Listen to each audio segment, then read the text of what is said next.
Wird da um einige Hundertstel schneller und behauptet sich momentan jetzt einmal Platz 2 hinter Marcel Hellberg. Ja, die Abstände werden immer geringer da vorne, das ist unglaublich.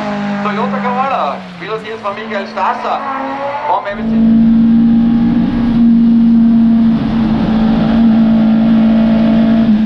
Benzin muss ausreichend sein, um eben zweimal den Berg raufzuschaffen.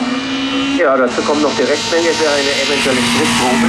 Ja, dass wir sowieso komplett leeren Tank dann oben ankommen oder wieder zurückkommen.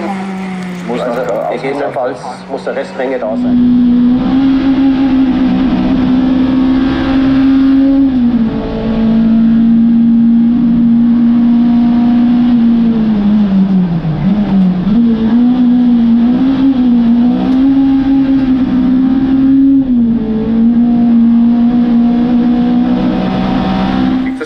So, Michi Stasser mit dem Toyota Corolla.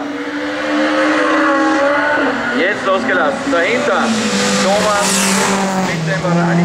Dahinter Thomas Grupa mit dem Bergrallye.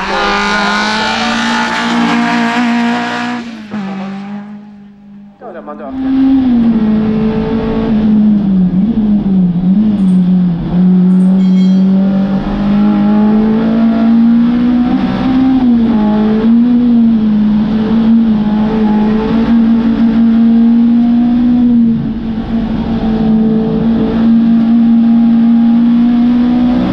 Hellberg mit Top 3.